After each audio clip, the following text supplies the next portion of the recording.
नमस्कार मित्रांनो, आज आमच्याकडे पितृपक्षाला पान टाकायचे होते. पान टाकणे म्हणजे आपल्या पितरांसाठी अन्न अर्पण करणं. खरं तर पितृपक्ष पौर्णिमेपासून सुरू होतो आणि अमावस्येपर्यंत असतो. त्यामुळे आपण पान कधी पण टाकू शकतो. त्यामुळे आमच्याकडे काही अडचण असल्यामुळे आम्ही मध्येच पान टाकत आहे. तसं तर आम्ही नेहमी अमावस्येलाच पान टाकत असतो, पण यावेळेस आमची अडचण असल्यामुळे आम्ही आज पान टाकत आहे. पान टाकणे ही आपल्या परंपरेतील एक महत्त्वाची गोष्ट आहे. आपल्या पूर्वजांना आठवण करणे, त्यांना अन्न अर्पण करून त्यांचा आशीर्वाद घेणे. चला तर मग मित्रांनो, आपण आपल्या मुख्य व्हिडिओला सुरुवात करूया की पान टाकणं म्हणजे नेमकं काय करायचं, काय स्वयंपाक करायचा असतो.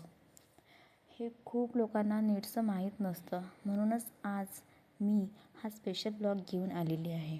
यात मी तुम्हाला पितृपक्षात पान टाकण्याची पद्धत, काय काय पदार्थ बनवले जातात आणि त्यामागचं महत्त्व सविस्तर सांगणार आहे.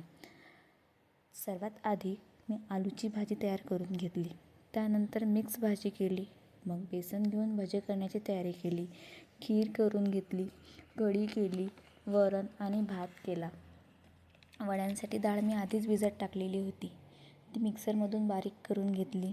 कुरडई, पापड वगैरे तळून घेतले. कणिक भिजवून घेतली आणि माझी पूजा आधीच झालेली होती.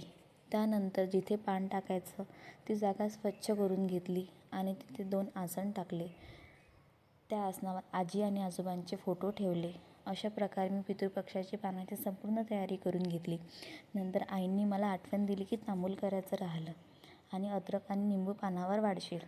मग मी तांबूल खलबत्त्यात करायला घेतलं. त्या तांबूलमध्ये खायची 2 पानं, सोप, सुपारी, लवंग, विलायची, ओवा, कात, चुना हे सगळं टाकून तांबूल तयार करून घेतलं.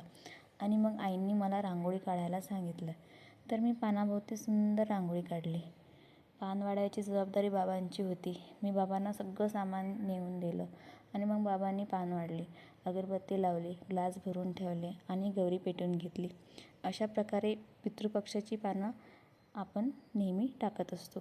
जर तुम्हाला माझा व्हिडिओ आवडला असेल तर लाईक आणि सबस्क्राईब करायला अजिबात विसरू नका आणि बेल आयकॉनवर नक्की क्लिक करा, म्हणजे मी पुढचा व्हिडिओ टाकला तर तुम्हाला लगेच दिसेल. धन्यवाद मित्रांनो, तुम्ही माझा व्हिडिओ आतापर्यंत बघितला.